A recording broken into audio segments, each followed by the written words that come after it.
And joining me this evening, I will have, of course, Jel Holyoke and Grant Saunders coming to join me. And the first person on screen that you can see is our very, very special guest from the Price of Football podcast. Please welcome everybody. Yeah, Kieran Maguire. Kieran, welcome back to the show, mate. Thanks very much, boys. Listen, for those of you who are not aware out there, so please be gentle with him. Okay, please be gentle with him. He is a Brighton fan, so let's keep the comments in the show comments nice and respectful, please. No laughing. I wouldn't expect that from any of you out there. You're much better people than that. Jel, good evening, mate. How are you? Yeah, I'm all right, mate. Thanks, you. All good, looking good. So I understand you want to chat a little bit about Roy Hodgson later on during the show. Is that right? Well, yeah, it'd be remiss of me to not say anything. Grant Saunders, how are you, buddy? Yeah, good, thank you. Listen, before we kick off with the usual stuff, ladies and gentlemen out on Facebook land, I just want you to be aware of something that Kieran tweeted out earlier. Kieran is obviously from the other side, and he's very generously agreed to come on, even though his own team lost last night. And he was responding to somebody out in the Twitter sphere or whatever they call it. And he actually said he was so looking forward to coming on the show tonight, a bit like he feels like he's going to be, is it the meat in the sandwich between Nigel Farage and Anne Widdecombe? Is that right, Kieran? Something along those lines? Yeah, I think somebody said, how much are you looking forward to tonight? And I said, yeah, I'd rather be the meat in the sandwich between Nigel Farage and Anne Widdecombe. That's right. That's You've got to be there. You've got to suck it up. You know, I suddenly feel sick thinking about something like that. Okay. Anyway, before we start getting to the show, if you are watching live, please hit your share button right now. Start your own watch party so everybody can see it. It doesn't have to just be on Red and Blue News. Share it to every Palace page. You can and give them an opportunity to come and join us. Don't forget, you can find us wherever you get your normal podcasts, Twitter, YouTube. You can watch, listen, or download, or even ask your Alexa to play the latest Red and Blue Review podcast, or simply go to redandbluereview.co.uk. Ladies and gentlemen, let's have a conversation with Kieran, okay? And let's kick off, if you like. Where should we start, boys? Should we start down south? Would that be the fairest thing to do? Yeah. I think so. So, Palace went into the game making 5 changes. Guaita in goal, Ward, Kawase, Cahill, Mitchell Townsend, Milivojevic, Riedewald, Eze, Ayew and Mateta making his second appearance for us. Kieran, I know you're not interested now. How did Brighton line up to start with? How many changes did they make to their previous game? No, we were unchanged, which is unheard of in the world of Graham Potter, because he enjoys a good tinker or two. But Webster's out injured, Lamptey's injured, March is injured. So the defence effectively picked itself, and he decided to stick with the rest of the team. And then we decided not to. We decided to play football in. It's a bit like when I was younger. I'd go out on the town, put on my best gear, go to a nightclub, use some really top lines, pull somebody, get them back home, and then I couldn't get it up because we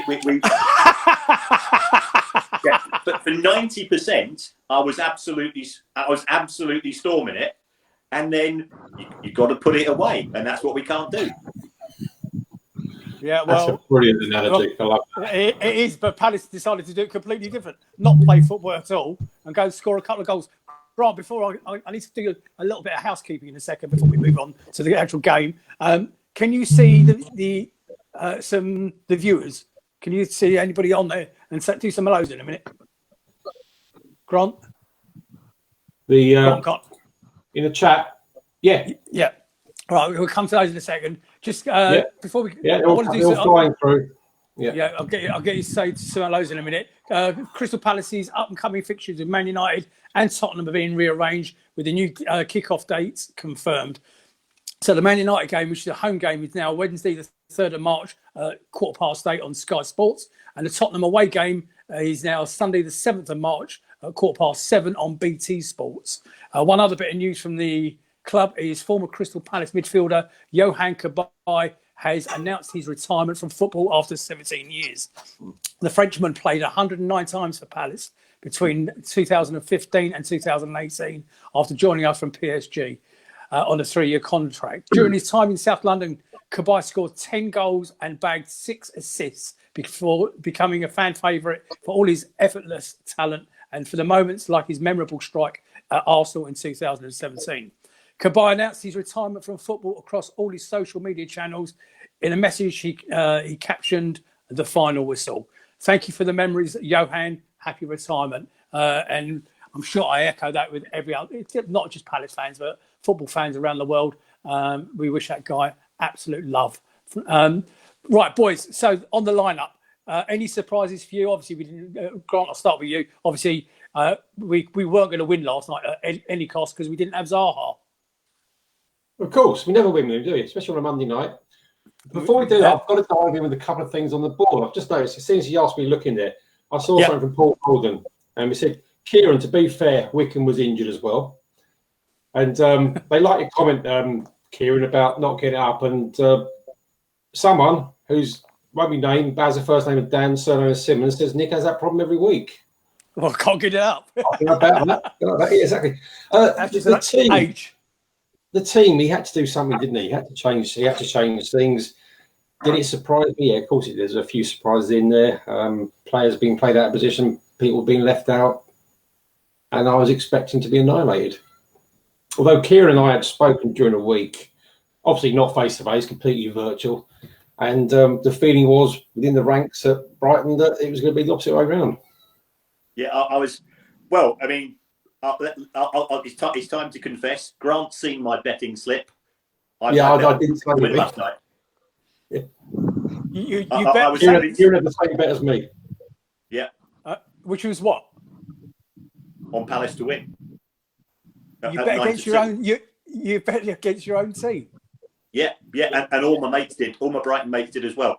We knew that we were the overwhelming favourite. Zaha wasn't playing. The last time we were favourites to beat you at the Amex when your best player, who that time was Glenn Murray, wasn't playing, we lost. So we came to exactly the same conclusion. And at 9-2, it was easy money. He'd still be our best player if he was playing now. Glenn Murray, still be our player too. Yeah, I must admit, it's a bit of a sad way for him to go, and seeing out his days up in Nottingham. And also, listen, ladies and gentlemen, in Facebook land, there are loads of you out there. I can't believe how many people are watching this. So I'm not going to do the usual hellos, unless, Grant, if you see anything that's relevant comes up in the chat, please jump in. I'll keep just let me know. Yeah.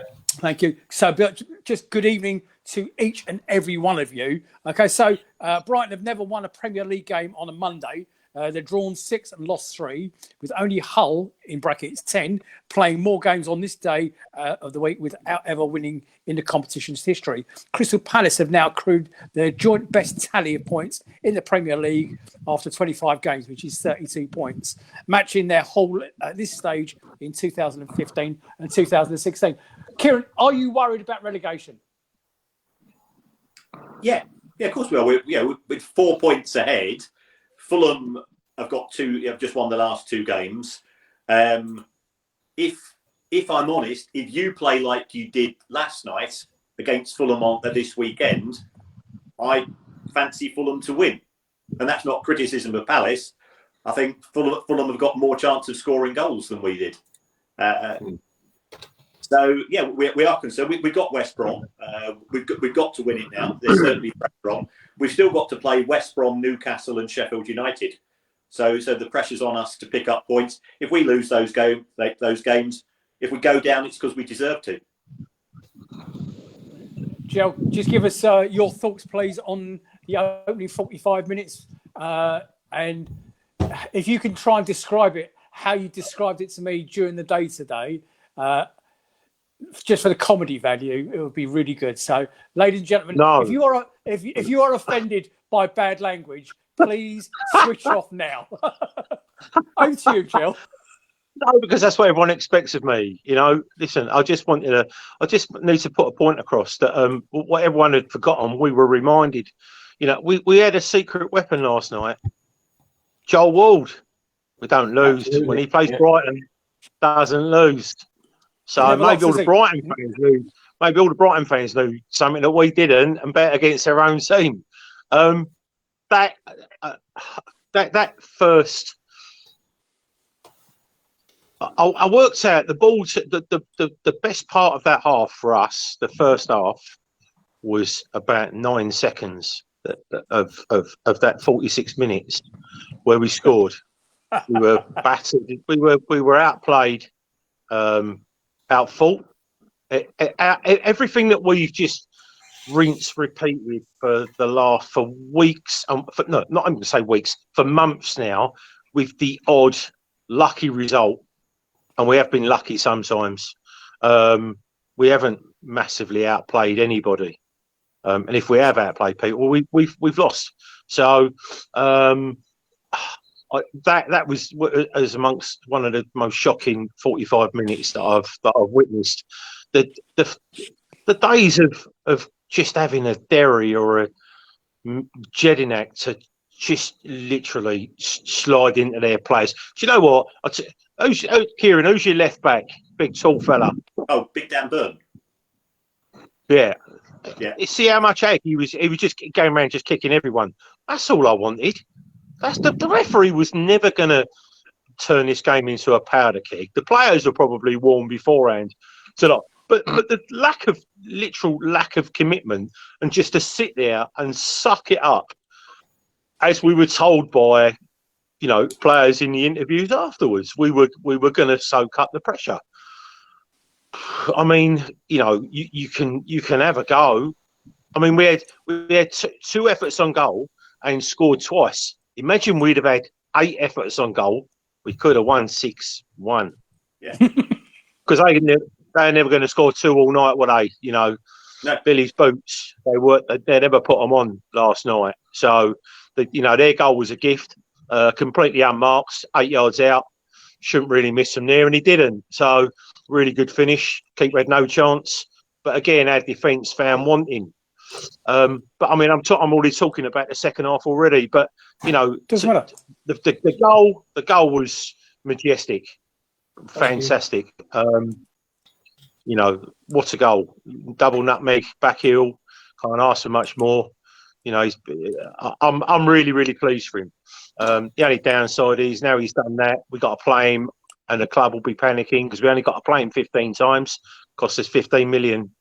So, it was a bit of a downer. We all expected to go down and get battered, and we weren't disappointed. Indeed. Kieran, were you disappointed with Brighton's performance in the first half? Performance, no. Finishing, yes. Yeah, we did what we've done against it similarly to West Brom, to Burnley, to Fulham, to many other sides, in the sense that we have an identity in terms of what we play football. We get lots of praise, but praise isn't the same as points. It is a joy to watch, but it makes you even more frustrated because you come away from so many games with either 1 point or none. Jill? Let me just make a quick point. Exactly what Kieran just said then. Brighton have played really good football. They go to Anfield and played Liverpool off the park. They play fantastic football. But do you know who they remind me of? Remember Norwich, a couple of years ago, played teams off the park, got relegated. Yeah, That's what Brighton are reminding me of this year.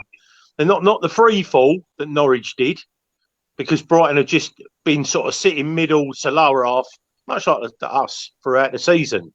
But this now, this is where you're going to find out how big the kahunas are with all the teams. 6 places, the bottom 6, 7, right? Is that quite literally every single game now is a cup final, every game. And that's the mental side of things. Is they absolutely gave us a hiding last night and lost, and that has to have some kind of psychological effects. I have to say that, Kieran, listening to you saying that you were pleased with their performance, I would have been as well. Palace turned up like that at all over that 90 minutes. But one thing I did find funny this morning was I decided, and I haven't done this for a couple of years now. I went onto the North Stand chat, onto the big board. Okay, ladies and gentlemen, if you want comedy, okay, go on to Brighton's like Homestyle thing. Make yourself a register. You can get on there as a Palace fan, and go and have a read of some of the comments on there. But what they actually said is, at the end of the day, they would prefer to have played like us, ugly, okay, and got the 3 points instead of playing Potter's beautiful football and not scoring goals. And I think it probably encapsulates the game, really. They were right. Whilst it was funny on there and I was enjoying the giggles, they were saying they don't know how to win ugly. Brighton don't know how to win ugly. Would that be fair, Kieran? Yeah, that's very fair. And I think also, if you read it, they both, everybody said that Palace took their 2 goals extremely well. Whereas, we had a number of chances from 12 to 15 yards out where we couldn't even get it on target. Your keeper didn't actually save a decent save, did he? He didn't have to bust a gut. It's some which were shot straight at him, but the rest were high and wide. Popping a triple save in the second half. Yeah, but they were blocked, though, weren't they? They were blocked. Yeah, a good striker would have put them away. And that was their point on the board. Do you know what? You can say that, but the thing is, we're all. You look at Chris Wood at Burnley, Championship striker, came up, scores a few goals, does all right for Burnley. But the thing, I think you'll find that the bottom 10 teams have got the equivalent of a decent Championship striker in the Premier League. The rest of the teams have got Champions League strikers in Champions League teams. Yeah. So that's what you're up against, and this is what I've said loads and loads of times. If we compare us, the likes of Brighton, Palace, Burnley, we can every now and then you can go to Anfield, Old Trafford, Arsenal, Spurs, and you can give them your bloody nose, right? But the chances are, you're playing against, unless they radically change the side, you're playing against the Champions League side, the same side that they'll put out, Pogba, all the big names that they'll put out against Real Madrid, et al. That's what you're playing effectively. Yeah. So it is difficult, and you're going to get the odd freaky result going to. I'm sure the last time Brighton beat Liverpool there, I'm sure it was 1982, 83. I remember Brighton and Leicester were the first teams to go Anfield when they had a very similar run. They hadn't lost at home for like 3 or 4 years. But it's very difficult, and we haven't had a settled striker since we came up. Since we came up with Glenn Murray, scored 31 goals, but we came up from the Championship, with a Championship team, never really bought that many players, and managed to overachieve and stay in the Premier League. I would imagine if Brighton were to be able to spend 60 million on a top Spanish striker, I think they'd be excuse the pun, but I think they'd be flying. I think we do better, but there's no guarantees. Yeah, Villa spent £40 million on Wesley. West Ham spent 40 million on Haller. Newcastle spent 40 million on Joe Linton, and they're all shite. So there's no guarantees. You look at all of these players that Chelsea have bought over the last 12 months, and half of them can't get in the team anymore. Right, and there is a bit of luck. Yeah, you had Patrick Bamford at Palace. What did you think? Oh no. Yeah. We could talk about Bamford for the next 10 minutes, and we have done on this show, Kieran, because he was shy. He really was shy, and I don't understand what Bielsa's got out of him, but we won't go into that. Grant, I want you to tell everybody how you spent your evening before the game last night. I can't say that. There might be people from the authorities here. Just tell them. I nipped down to the Amex and failed to do what I wanted to do. I wanted to be a bit sort of mischievous and adventurous and do a little bit of liveness in some prominent places. But there was some strategically placed people of the law, so that's a couple of my plans. But I just paid a little visit. I left a little bit earlier than I wanted to. Then the three coaches came past me the other direction and gutted. So just missed time for a few minutes.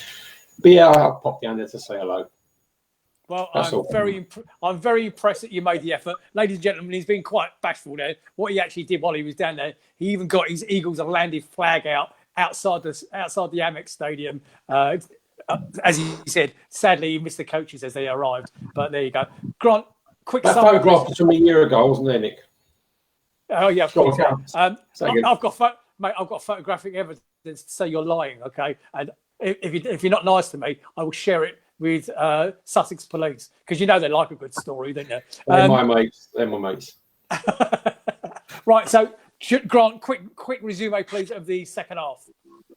And I tweeted Kieran earlier, and I just said #the Alamo. That's all I said. Yes, that's a great description.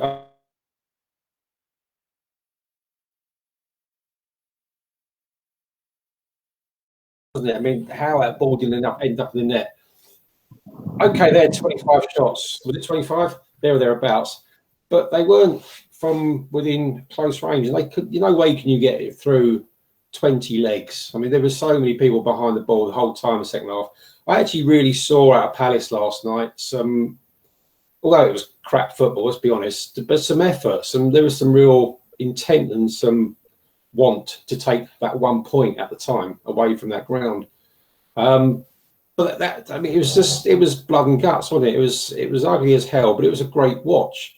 I've never known the commentators to actually speak so positively about such a dire match before, that included Crystal Palace, because they never spend time on them, do they? But it was a good, entertaining watch of dire football. I particularly liked about the last minute or the last 12 seconds. That was the best bit for me, really. Boys, 100 times Benteke has that. But 100 times Benteke has that ball coming in, something like that. Okay, 100 times, and 99 times, where does it normally end up? In row Z. Part of me, Kieran, and it's that much. Okay, we're talking about that much. Actually, felt sorry for Brighton when that one rattled in the back of the net, because it was just bizarre that Benteke A actually got his foot to it, and B put it in the back of the net. I just take it over, Grant. The ball was in the air for so long. When Andros put it across, we always know you can do something if it happens quickly. But there's the analogy of what the old saying, too much time to actually head that ball, too much time to actually hit that ball on the volley coming down. And he probably completely miskicked it, really, isn't he? For him. Yeah, he probably did. I thought it come off his shin. He probably did. It ran down his leg and off his shin.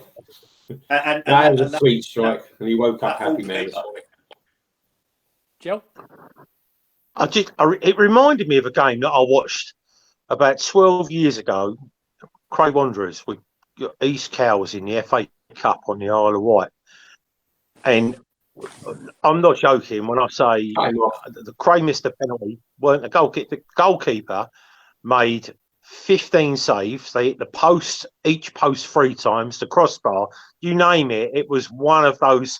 They had the ball for about, I don't know, 2 or 3 minutes in the entire game. They were literally passed off and we lost 1-0.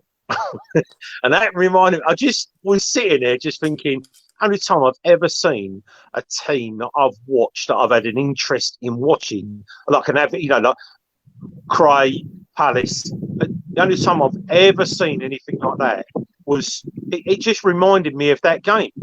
I can't ever remember seeing Palace get that just battered, quite like literally just battered. I refuse to believe that they were just sitting back, soaking up the pressure deliberately. Part of it, maybe, but not for 93 minutes. I refuse to believe that was part of the game plan to attack them twice and score 2 goals. I just refuse to believe it, which is why, now the euphoria is dying down a bit. We're just papering over the cracks. Go on, mate. Grant, I'm coming to you for comments in the chat, please. Next. Why'd you say that, Joe? Are you not happy with the manager or something? No. You know, most of us are not. Most of us are not happy with a manager. And again, maybe this isn't the time we should be celebrating. You know, the flukiest win that we've probably ever had over our. I'm going to say fiercest rivals, but it doesn't seem to be any fierceness. There hasn't been for the last, 6 games. We've been parked off the pitch. We've had some rather lucky results. I mean, it's. I can only imagine. I've got family that are Brighton fans, and that come from Croydon, moved down there 30 years ago, and changed allegiances, and got season tickets and everything. And they would have just sat there in disbelief last night. I haven't spoken to them about it, but I just can't believe that we robbed them last night. Well, like I said, I'm embarrassed. I just said, I apologise for it, because you can't deal that into any kind of game. That what happened last night. The fact that we were just second to everything. I don't know. I just mentally, I can't see myself a Premier League manager just going, just let them have the ball and we will fight. We will fight to the death 6 yards out. For me, it's very strange to believe that the setup was. Thank you. Sorry, I've just got a bit of room service here. You've got the upper back being called room service. Right. I refuse to believe that we go out with those tactics. And pre-game, Roy was interviewed and he looked like he had the raging, and it was real sort of this more for the fans. It's all about the fans and the fans this and the fans that, and and we will be taking this seriously. We have to show the fans. I'm just thinking, shut up, old man. Seriously, just if you really wanted it, I wanted all our players to be like their left back. I wanted us to be shutting them down like their forwards when they're hunting down Trossard on the left-hand side and Burn. But in the second half, shutting our fullbacks down, completely shutting us down from attacking. But that would have been easy. You just needed Milivojevic to make a late run over the top, or one of the midfielders to make a run from a hoof ball. That breaks down the press. We did it against Liverpool when we lost 4-3 that time. That's all it is. It's just it's very frustrating leading into another game where we were completely outplayed. I would bet £1 to a penny that if I knew 10 Palace fans on Twitter, 9 of them, including myself, would have had a tweet like I did. I had a tweet loaded saying, "Get out of my club," and then we go and rob them like we did in the 95th, 96th minute. I just want more. We need to talk about this a bit more, but let the other fellas have a go. I don't want to hoggle this, but I've got more to talk about on what Jamie Carragher said on Sky about our ambition. Right, Grant, anything in the chat? There's loads of stuff going on, but I think we're halfway through the show. We should spend a bit of time on Kieran really now. But lots of stuff talking about the defence. Like they played like the word Alamo was used. They played a blinder. Again in the middle, Kale and Kuate. Superb in the middle. A great comment from Daniel Garlick. Was our performance a follow-on from the banner that was put in place during the week? So is the HF that got the result? Yeah, of course right, it did. Yeah. Right, okay. Well, spend time on it. Go on. I'm just going to move on to Kieran in a second. So Palace mustered. I think this was the most telling stat, and there was hundreds of stats. I wanted to mention Jordan Ayew. I think he covered every blade of grass last night. I wanted to touch on the back four. It was the Alamo, but I think the most telling stat that I saw: Crystal Palace mustered just 4 shots against Brighton, home and away this season. The joint lowest tally across 2 games by any side against any opponent in the Premier League since 2003, 2004, but managed to score with 3 of those shots. Part of me that does feel a little bit sorry for it. So what's coming up next for them? Brighton travel to the Hawthorns for West Brom on Saturday, while Palace host Fulham on Sunday the 28th. Okay, so we move up to 13th, leaving Brighton down in 16th. That Brighton on 26, Fulham on 22 points, who are still in the relegation zone. Right, I think we're going to draw a line there, gentlemen, if you don't mind, under there. Kieran, again, massive thank you for coming back on us. We're going to kick off with some questions, if you don't mind. Of course. Right, so the last time you were on, the main talking point at that time was Project Big Picture. Has there been any movement on this behind closed doors, as we haven't heard anything else about it?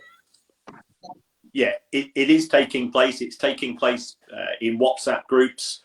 Whilst Project Big Picture is officially dead, a lot of what was contained in Project Big Picture will come through the European Club Association, which is the sort of the trade union of some of the larger clubs within Europe.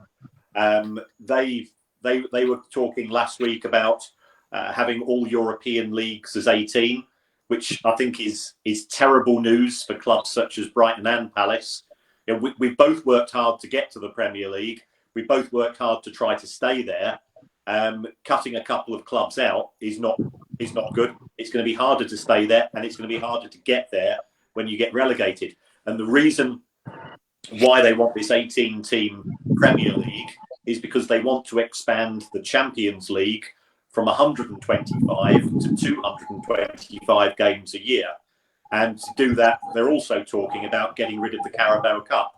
So, you know, what's in it for it's not just Brighton and Palace.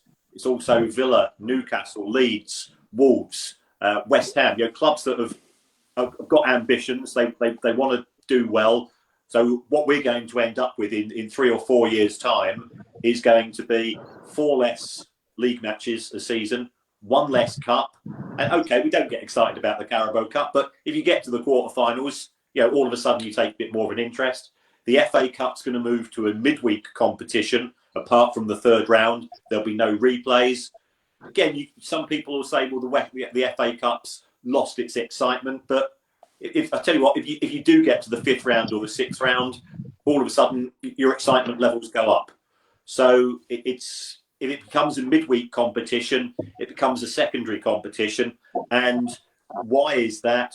Well, it frees up some weekends because these big clubs, they want to have matches in the Champions League taking place at weekends. And why do they want that? It's because their fans are in Japan, they're in Thailand, they're in Indonesia, and they're all 7 or 8 hours ahead of us. So if you've got Champions League matches taking place at 8 p.m. here in England, that's 4 a.m. in Thailand. Nobody wants to turn it on.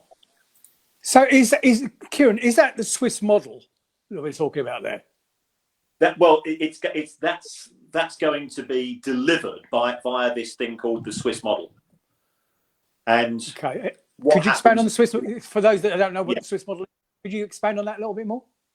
Yeah, at present, Champions League, we've got 8 groups of 4, so therefore you play 6 group games. Now, if those group games are going to be expanded to 10 per club, but what you're going to do is you're going to have a single division of 36 teams, and then they're going to seed them, and you're going to play 5 games at home, 5 games away against opposition from the seeds, and then that goes into a giant league. And then the top 16 go through. I think the top 8 go through, and then places 9 to 24, they go into a knockout to find out who goes into the next knockout. And the whole thing is just to make it a bloated competition to be able to sell TV rights. Now, if there's more money going into the Champions League, that means that there's going to be less money available for the Premier League TV rights. And you might say, well, yeah, does that really affect Palace?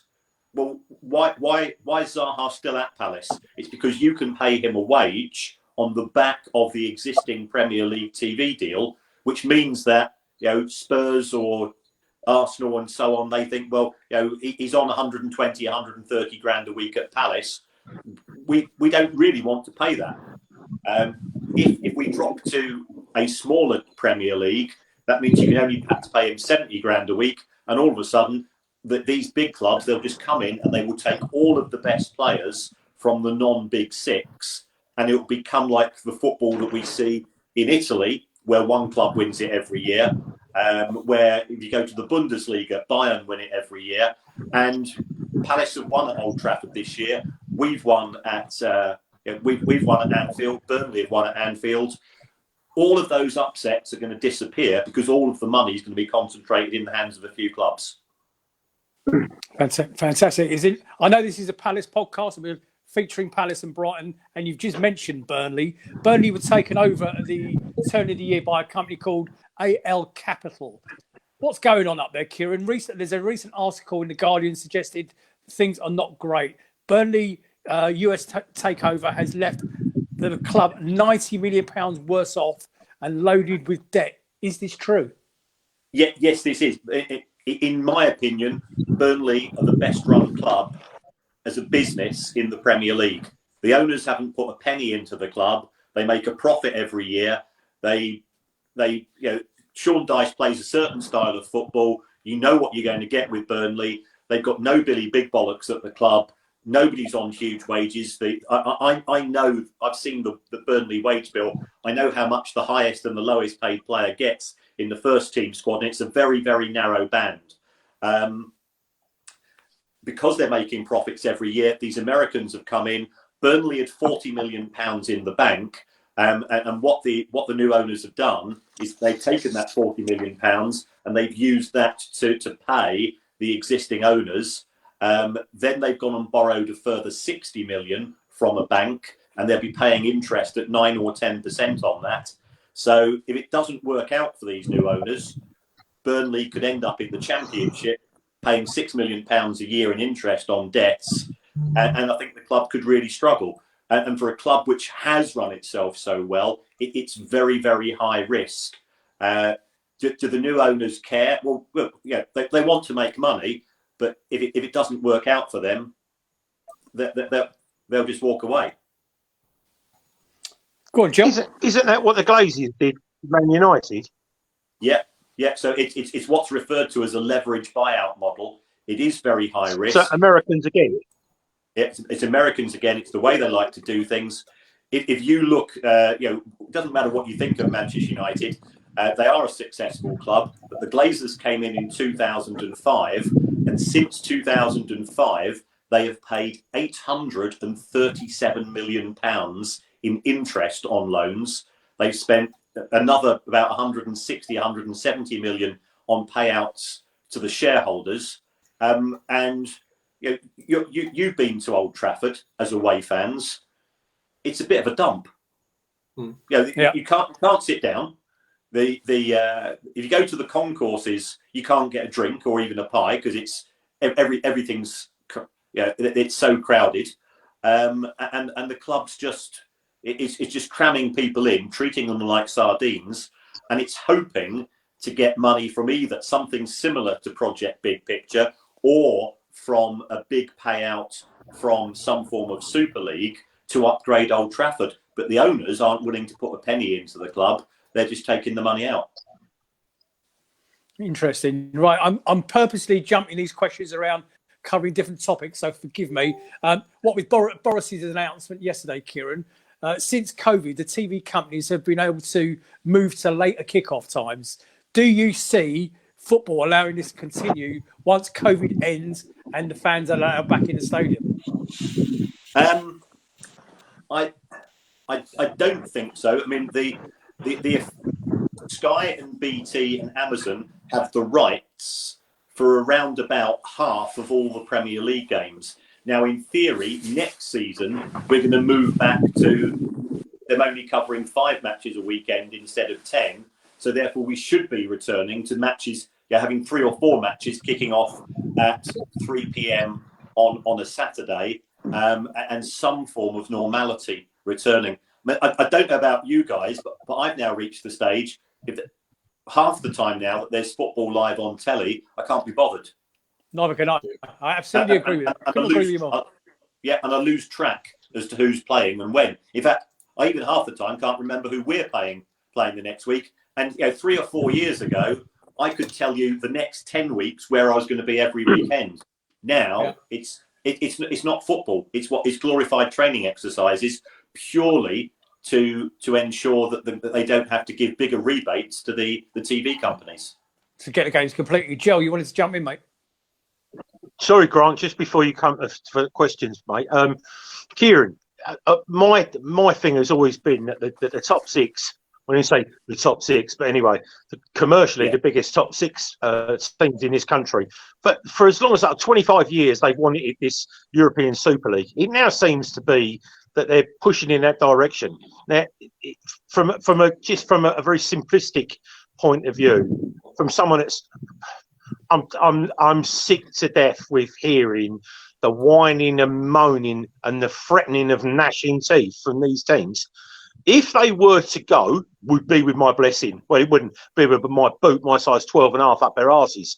But would it be to the detriment of English football? And if it were, would you think about amalgamating the British leagues, i.e., bring the jocks down and go back to take a step backwards to move forward while they go off?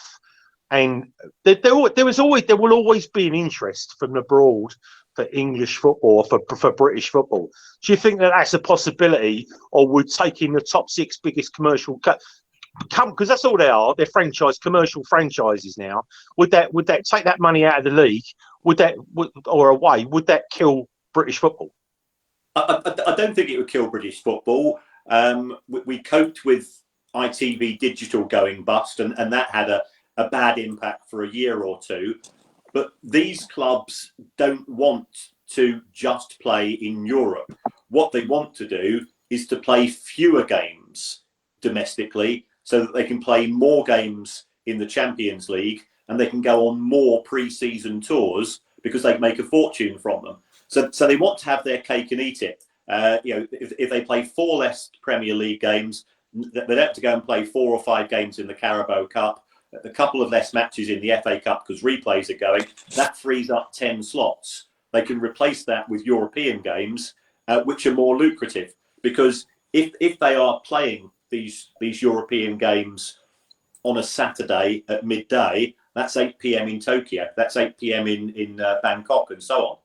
And they can sell, and they know that they can sell the rights for those for a fortune. So you're absolutely right. It's all to do with the commercial side of things and signing deals. They want to have the TV deals for themselves. They don't even want to go via the Premier League anymore. They want to sell their own rights, which we know that overseas fans, they don't give a toss about Brighton or Palace or Burnley or West Brom. Let's be honest, we're fully aware of that. At the same time, we do provide some competition in that Premier League, and it's because of clubs of our stature who have been able to do the upsets on a regular basis that the Premier League is the product that it is today. But these owners, they don't give a hoot about English football, and it will be to the detriment whatever they do. But they're going to get away with it. Grant, you wanted to jump in? That's right, go on, Karen. So, Kieran, the other day, I mean, we probably covered this in the top 6 question anyway, but Simon Jordan was talking about the football equivalent of Netflix. Does this have any legs, and would it provide less investment for teams like us outside the top 6? Taking your own rights in-house, I think that I don't think it will necessarily be bad for smaller clubs. Because let's say that, if Palace start selling their own rights, you've still got Spurs and Chelsea and Arsenal and Liverpool and Manchester United and City and us coming to Selhurst. So there's lots of matches for which you'll be able to sell good size numbers. The bigger clubs will be able to name their own price. So I think the gap between the other 14 and the rich 6 is going to grow, but I don't think it's necessarily a bad thing. There's a lot of risk involved because as an individual club, Brighton and Palace, we don't have the infrastructure to do the broadcasting. So therefore, who's going to be managing that? Are you going to outsource that to Sky and BT? So it's going to be quite messy. I don't think the clubs will necessarily be badly off. I mean, Simon Jordan, even as most Brighton fans, thinks he talks quite a lot of sense at times. And Grant lives fairly close to me. Simon Jordan phoned me up in Waitrose 2 weeks ago. He does have some very interesting ideas. And if you take out the middleman of football, which is the broadcasters, then in theory, all of the profits from broadcasting can go directly to the clubs. But it does involve a lot of expertise. So I think what's more likely to happen is perhaps when the next, probably not the 2022 deal, but then in 2025, when it comes up for renewal, I think that's when the Premier League clubs will start to take some of their rights in-house to learn the trade of being broadcasters themselves. Okay, well, I'm going to jump off script here a little bit because while you've been chatting, I've been looking at some of the comments in the chat, and there's some interesting ideas in the chat, and I just want to throw a couple of them at you. Okay, Michael Herman, who I know very well. Michael, good evening, mate. Thank you for joining us this evening. Michael's asking the question: do you foresee at some time in the near or far future to Celtic and Rangers playing in our Premier League, and what effect would Scotland going independent have on any chance of that ever happening? I don't see it happening, and the reason for that is that any change in the Premier League requires 14 votes. So let's split the Premier League into two.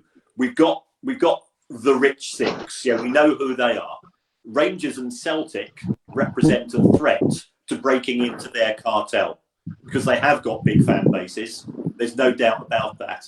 So potentially Rangers and Celtic could conceivably start to threaten for those 4 Champions League places. So, are Manchester United and Manchester City going to vote for that, and Chelsea and so on? I suspect not. Is Steve Parish or Tony Bloom going to vote for that? Well, if that involves Celtic and Rangers taking up 2 places in the Premier League, that reduces the chances of Brighton and Palace remaining in the Premier League. So I can't see anybody voting for it from an existing Premier League perspective. So that's one issue. In terms of Scottish independence, I don't foresee that being a problem. We've already got talk about the Atlantic League, where clubs from Scotland, Portugal, the Netherlands, and Belgium are joining up. There's talk about a Benelux League. Again, I think it was Belgium, the Netherlands, and Austria, something like that. Again, those 3 countries forming their own league. So Scottish independence should not itself be a barrier to some form of movement. I know that both Rangers and Celtic are desperate to move on somewhere because the Scottish TV deal is worth buttons, especially compared to the Premier League. Anything you wanted to jump in there, Jel? Jel, would you like to see the Jocks come down and play in the Premier League? Yeah, I would. Yeah. I mean, if it to the detriment of the top 6. Honestly, I'm sick to death. I've had almost a lifetime of listening to them moaning about how, what will Man United end up owing because of the Glaziers in 10 years' time in a Super League? $1 trillion? The debt just goes on and on and on. It just drives me mad that their greed is beyond belief. I'd let them go. I would amalgamate the British leagues. But my other gripe, if the FA Cup and the League Cup, forget what it's the Carabao, whatever, the FA and the League Cup, if they are sacrificed because of the top 6, I literally, you kill non-league football. If you take the FA Cup, if you mess with the FA Cup because you are so focused on your own greed, and it's to the detriment of grassroots football in the UK, I literally would join any kind of group trying to force the top six. Go, look, you honestly get out, or get the other 14 teams, disband the Premier League and go off. Because, like I said, if we didn't have football for a year, while it took that time to sort it out, we just had COVID. We just had months without football. It doesn't matter. It all starts again. It might start again slowly, and it might take a bit of sorting out. But the thing is, sometimes it's the smaller fish need to sort out the bigger fish and force them off. Let them go and have let the Sky and have their. Honestly, I would never pay a subscription to watch a Super League. Never. And I think you'll find that most top six fans would either choose a season ticket or a subscription. And then you'd find that Arsenal would get 35,000 fans in a 62,000 all-seater. You'd be relying on 7,000 Korean tourists and their Japanese mates all coming over just to fill it up. Well, mind you saying that, it's almost what happens now anyway. You go to Liverpool, Chelsea, Arsenal, Spurs, it's full up with tourists. It is, it, Nick. Right. The first year we got back in the Premier League, what happened? There was about 20 Asian tourists doing a big photo at the bottom of the Homestyle. I was like, there was. I know. Listen, we've made it. We're in the Premier League. But my main point is, if it's to the detriment of our cup competitions, off ski, get out of our game. Honestly, can't mess with 160 years of history just because of the dollar. That's all it is. Greed. Get out. Everything's about the money. Listen, we seem to have lost Grant there for a minute, and a bit of remiss of me as well, Kieran. Apparently, it wasn't Michael that asked you that question. It was somebody else in the chat, but whoever it was, good question. Thank you. Keep them coming. And wages. And cat wages. Right. So we've been behind closed doors now for an entire calendar year. How close to the teams or many teams who are winding up? Southend United come to mind, Kieran. Well, Southend United had problems before COVID. Macclesfield Town had problems before COVID. So I'm amazed that we've got as far as we have to date with no clubs going under. The only club that we've lost is Macclesfield. And again, they were run by a person who had no interest in football. I think we'll probably survive because the Premier League has given grants to clubs in League 1 and 2. There is a loan for clubs in the Championship as well. And they are muddling through. They're using the furlough for back office staff, and they're doing things of that nature.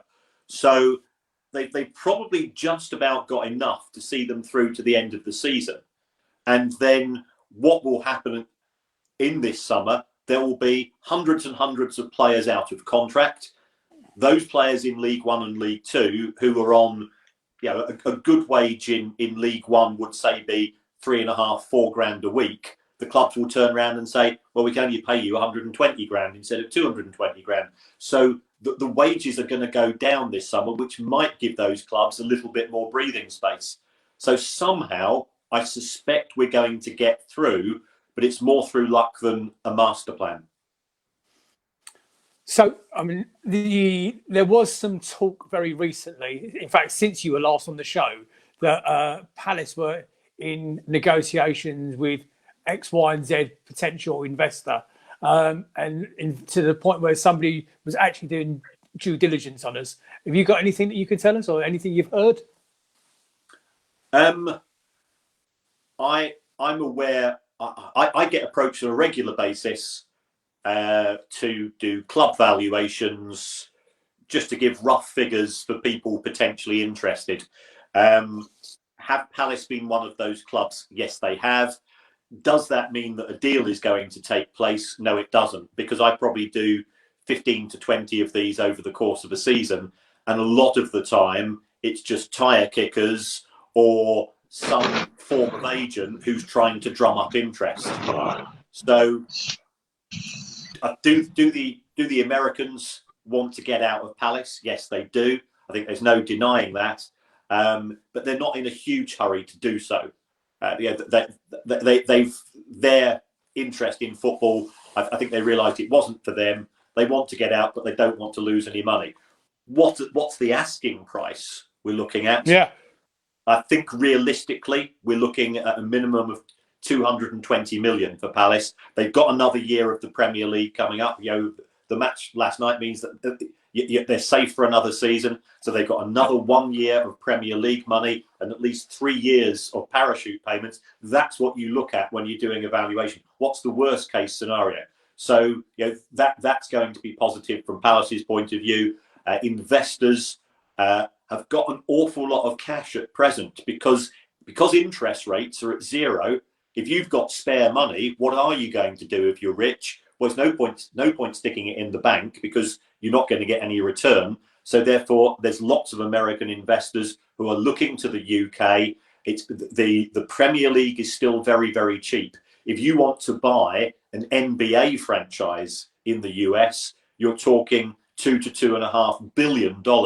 If you can pick up Palace for less than $300 million, and it's in the Premier League, which is more popular than the NBA, can you see it actually looks a bargain? So there's certainly a lot of interest, but Southampton are up for sale, Newcastle are up for sale, West Brom are up for sale. Would somebody be interested in Palace? Yes, West Ham are up for sale as well. What have Palace got to offer? Well, they're in London for a start. Overseas investors love London, so that's a real positive. The fact that they've been in the Premier League now for 8-9 years is another positive, because the investor will look, well, if they've been in it for the last 8 or 9 years, there's no reason why they can't do it again. So there's a lot of attraction from an investor's point of view. Right, ladies and gentlemen in Facebook land, there's still loads of you out there watching. We're entering the last couple of minutes. I'm conscious that we've kept Kieran on for too long again, as we always do.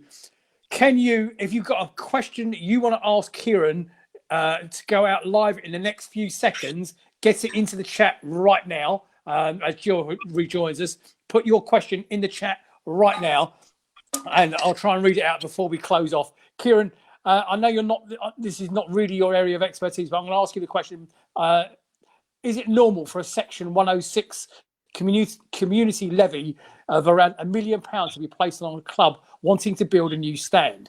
This was after Sadiq Khan, the Mayor of London, rubber stamped the deal. Football has been behind closed doors for an entire year. Is it right that a Section 106 being served, whatever Section 106 is? A Section 106 is normally established for if there's going to be a change in the infrastructure, which is going to involve some form of community costs. So are there going to have to be changes made to traffic in and around Selhurst on match days? Are there going to have to be more car parks organised? Things of this nature. And if so, who should fund that? There's a view for saying that the company involved should bear some of those costs. If it's only £1 million, given how much it's going to cost to redevelop the ground, it's actually a pretty minuscule cost. It's going to be a very small fraction of the overall investment in the infrastructure of the club. So I don't see it as being a hurdle in terms of the way things are going forwards. Honestly, do you ever see that stand being built, mate? Depends who owns the club. I don't think Steve. So what you're saying is not under these existing owners, then? I don't think the existing owners, apart from Steve Parish, have got Palace's long-term interests, and I don't think they see themselves being at the club on a long-term basis. So it depends who comes in. If they can see, you add 10,000 new seats, and that's not necessarily going to be good for Palace fans, because a lot of those seats are going to be for the prawn sandwich brigade, and it's going to be the hospitality packages, and it's all going to be that Disneyfication of football that none of us particularly like. But it will help the club to generate more revenues in due course. You could certainly sell out the tickets. There's no doubt about that. So it's then a case of doing the sums. I just don't get the feeling that the America, is it Harris and Blitzer, are particularly interested in things of this nature, because they don't want to be involved in the funding. I have got questions coming in from the audience, Kieran, if you don't mind doing one or two in a second. Yeah. Jel. Yeah.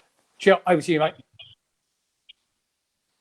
Well, Parish has never made any secret of the fact that he wants to build that stand, just literally to get more money into the club. I mean, I don't know. I mean, like I say, it's I can't understand why the compulsory purchase order, if you could have done that compulsory purchase order on tiny little houses, why they couldn't have done it with a completely built-in infrastructure up at Crystal Palace Park. You know, I just don't understand that. I mean, I do understand it. What it is, it's just you've got a little council house community with cheap housing down there, as opposed to 5-story multi-million-pound houses at the top of Crystal Palace Park.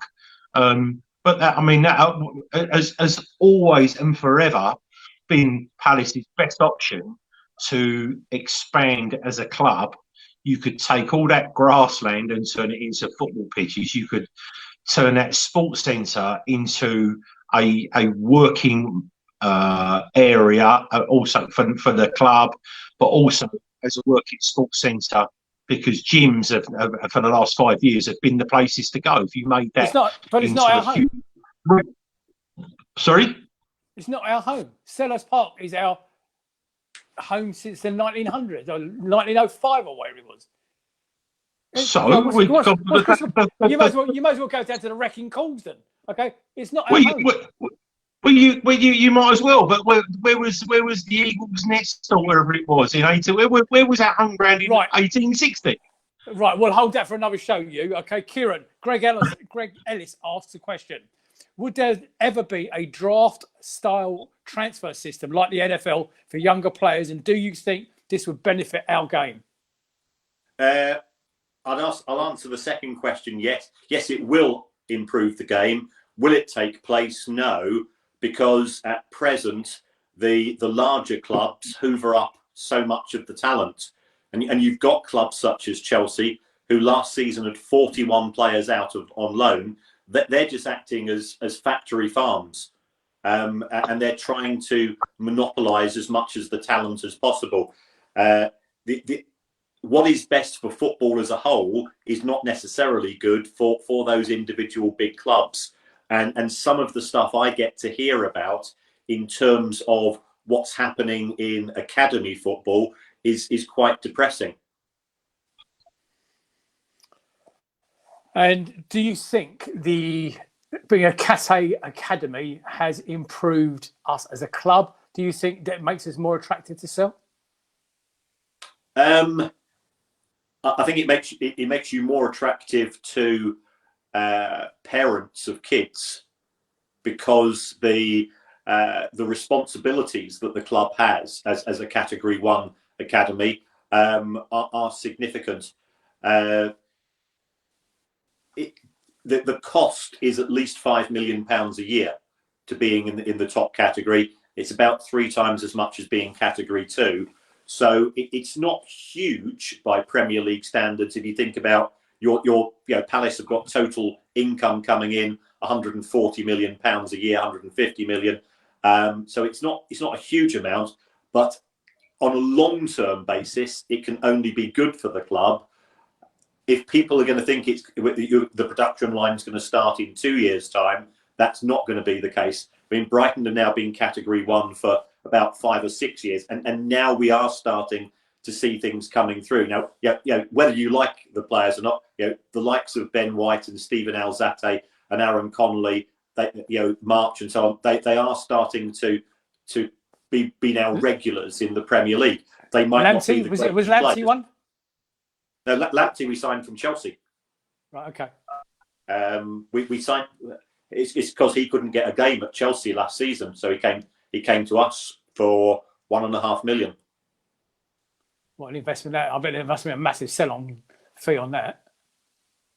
Yeah, I think that there is a sell-on. I don't think it'll be that huge because he's in the last 6 months of his contract.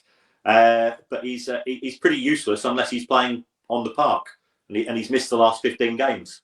Is that how long he's been out? Is it really? Yeah. Joe, have you got anything else you want to finish off with before I start saying good nights to people? I have got a slightly controversial question for Kieran. Go for it. Do you think we'll leave us? Do you think we will ever sell Zaha? And if we did, how much do you think that we would want for him to make it viable? Bearing in mind, Man United have a 25% sell-on fee. I don't think there's any desire from the club to sell him. He's now, was it 28? Is it 29 later this year? So he's got one big contract left in him. But what we are seeing, if you take a look at the transfer market in the last year or two, nearly all of the significant signings are for players who are 25 or younger. So, it's a terrible thing to say that he's on the wrong side of the hill at 28, 29. But what other clubs are doing, the bigger clubs, they're looking for potential sell-ons themselves. So if you sign Zaha on a 5-year contract, towards the end of the contract, he's 31, 32. Does that make him attractive? Answering your second question, I think from Palace's point of view, he's worth so many points to you. Why sell him for less than 70, 75 million? He's asked for a transfer before. He's made it clear that he wants to move on, but that's not been reflected this season in the quality of the way that he's played. So if he's not sulking, put a high price on him and force other clubs to either pay what you want or not sell him at all. Which, in fairness, he's not sulking at the moment. I mean, you could argue at the back end of last season there were examples where it looks as though he was spitting his dummy up. It certainly hasn't been the case this year. Listen, let me just tie one thing in, Nick, to the stand. I think that stand would be further forward in its whatever stage it's at. Had we sold Wilf last year, because we would have had 30 to 60 million quid to spend, and by him not being sold, that's why I don't think that stand will be built. And I said to you 3 years ago, I said to you that a mate of mine, very well placed, turned around and said that old stand will still be there in 20 years. We probably won't, because it will fail the certificate or catch fire. But it won't. It will only be rebuilt. It won't be rebuilt in the last £150 million state that it's been drawn up to be now. So, but anyway, that's my thoughts on it. Ladies and gentlemen out in Facebook land, Kieran can't see the comments that are going through. Kieran, the love for you and the respect for you coming on the show following your defeat last night is absolutely immense. There's some lovely comments going on in there. Ladies and gentlemen, thank you very much in the chat for joining us this evening. I will go back. Normally we have more interaction with you guys out there, but for obvious reasons this evening, we'll put that to one side. We will be back again on Sunday post the Fulham game. Out there, I've also got to say thank you to Tim in New Zealand for producing tonight. Nigel Croucher, Andrew Adams, and Tom Clark Samuel. You know where you stand. I'm ever so grateful. Joel Holyoke and Grant Saunders, of course, thank you for joining us. But most importantly of all, Kieran Maguire, you are a superstar. Oh, by the way, before we finish, most important thing of the evening, where's your book? Oh, I've not even got it with me. Yeah, I've got an update of the Price of Football book out. Some people think it's crap. It's sold quite well. If you want to buy it, you can get it from the usual sources, Amazon, Waterstones, and so on. But I'd also like to say good luck to Palace against Fulham this weekend. I wonder why. Kieran, tell me, what's the new book called? No, it's the second edition. It is the Price of Football book. Kevin Day's very kindly done a nice forward to it. which when I read it, I was genuinely touched. You've got an absolutely fantastic bloke in your fan base in Kevin, by the way. Having worked with him for 18 months and got to know him really closely, he's now, we've become good friends. And I just love the guy's values, and I've got to know his family well. And he's an absolute asset to your football club and the whole fan base. And I have to say to you, I was aware because I listened to your podcast the other day, Kieran, your great podcast the other day, and he was saying some nice things about us as well. So Kevin, top bloke. We'll have a pint one day, I'm sure, when the club is reopened again. Ladies and gentlemen, wherever you are watching in the world, Kieran Maguire, I thank you from the bottom of my heart. Jel and everybody else, all in the background. Thanks, on behalf of myself, Nick Philpott, please take care. Please stay safe. Get your injection. Look after each other. We'll be back in the stadium soon. On behalf of us here on Red and Blue Review, I'll talk to you soon. Take care. Good night, everybody. Good night. Good night. Cheers, guys.